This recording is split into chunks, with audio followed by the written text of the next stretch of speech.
Automatic tensioners. You're familiar with how they work. Just as a shock absorber reduces wheel bounce, which improves the life of the tires, springs, and suspension bushings, an automatic tensioner, a good one anyway, reduces any harmful tensioner motion while it absorbs vibration from the drive system.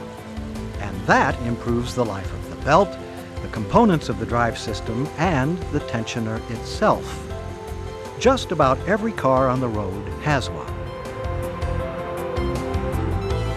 But with so many system components dependent upon a properly functioning tensioner, it has to be in good working order.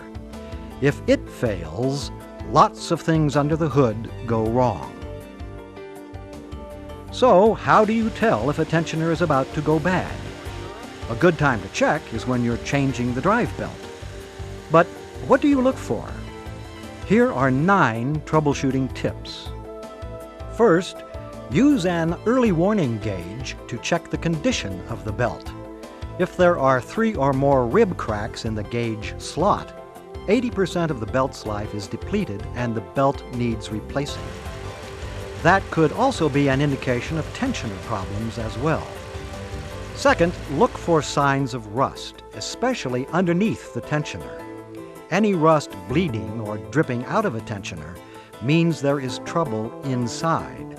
So rust is a red flag. If you see any, replace the tensioner. Third, listen for noise. Use a mechanic's stethoscope, and while the engine is running, listen for anything that's out of the ordinary. Squeaks, rattles, churning. A healthy tensioner doesn't make strange noises. Sometimes you don't need a stethoscope. If the belt chirps or squeals, like that means there isn't enough tension to keep the accessories rotating at normal speeds. In any case, funny noises mean it's time to replace the tensioner.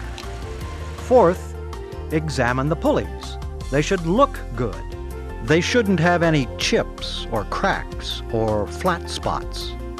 The same is true for grooved pulleys. No dents or dings. If the pulleys are plastic, check to make sure the flanges in the sidewall aren't cracked or broken. If the pulleys are bad, don't just change out the pulley. Replace the entire tensioner. Bad pulleys mean the tensioner is suspect too. Next, while the engine is running, see how much the tensioner arm moves. It should move a little bit. When you turn the air conditioning on, for example, like that, a small jump. But excessive arm motion means the damper inside the tensioner is no longer doing its job. It's easy to spot.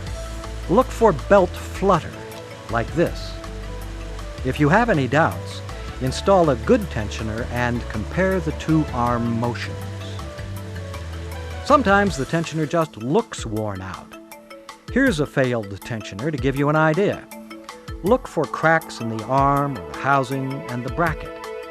Sometimes you'll see broken stops, or the area around the mounting bolts is cracked. Next, check in 2 places for alignment problems. The tensioner arm, or the whole tensioner, can be out of line. In either case, watching how the belt tracks on the pulley can tell you if things are out of plumb. With the engine running, the belt should ride in its design path, like this. Here you can see the belt has moved off-center, off to the edge of the pulley. Belts that ride off-center will soon begin to deteriorate. See if there's a gap between the arm and the base, or any shiny polish of metal-to-metal contact. Either is a sure sign of alignment problems. Rock the tensioner in and out. If there's any play, like this, the internal bushing is worn out, and it's time to replace the tensioner. The problem may not be with the arm, but with the tensioner itself. It may have been installed wrong. If a dirty mounting surface wasn't cleaned off before the tensioner was installed, then it'll be out of true right from the beginning. A good way to check for misalignment is with the Gates Drive-Align Laser Alignment tool.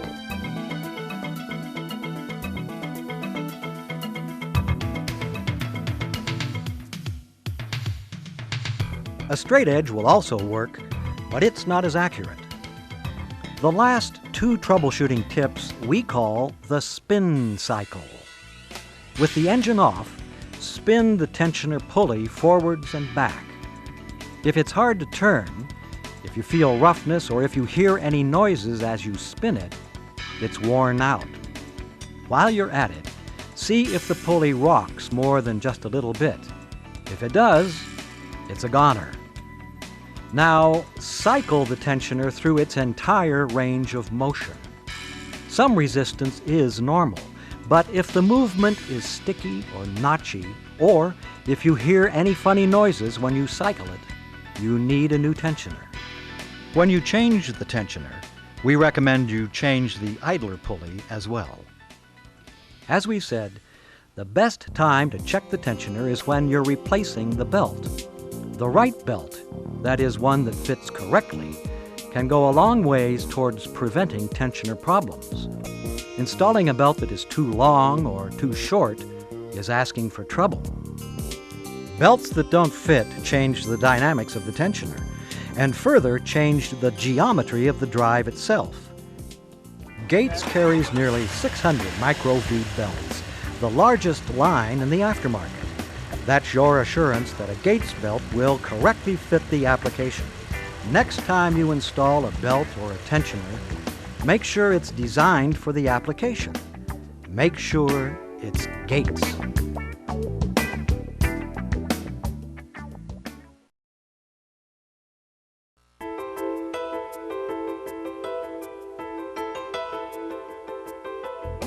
How do you know an automatic tensioner is failing, about to go bad?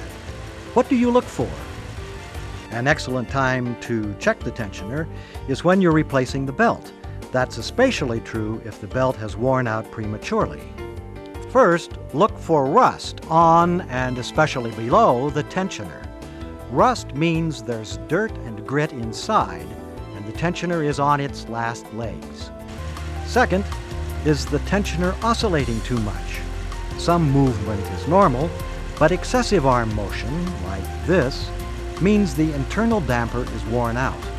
Another good indication that something's wrong is belt flutter, like this. Third, is the belt tracking properly as the engine runs? Does it wander? Is it off-center?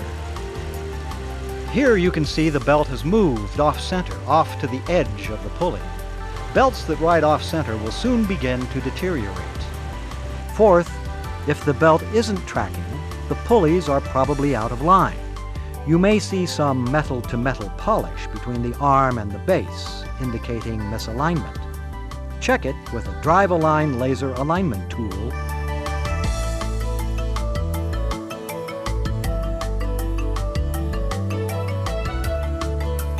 or a straight edge. Another way, rock the tensioner in and out. If there's any play, like this, the internal bushing is worn out, and it's time to replace the tensioner. Fifth, do a spin cycle. Remove the belt and spin the pulley back and forth. It should spin freely. If you feel a roughness, or if you hear strange noises as you spin it, there's a problem. Then, cycle the tensioner through its entire range of motion. Some resistance is normal, but if the movement is sticky or notchy, or if you hear something out of the ordinary, replace the tensioner. When you change the tensioner, we recommend you change the idler pulley as well. The best time to inspect a tensioner, as we said, is when you change the belt. And make sure you've got the right belt, one that fits the drive correctly. Some belts are near fits or almost fits. All they do is create future problems for you and your customers. If the belt is too long or too short, you alter the dynamics of the tensioner and change the geometry of the drive. And that spells trouble. Save yourself a headache. Next time you install a belt or a tensioner, make sure it's designed for the application. Make sure it's Gates.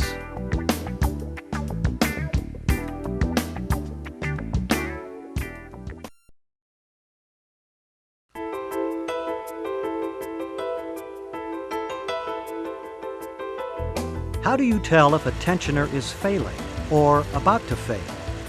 Look for excessive arm motion as the engine runs. If it's really wobbling, then the damper inside has worn out. Take a look. See how much it's moving? Notice the belt flutter. And here's the same drive with a Gates tension. This is what it's supposed to look like.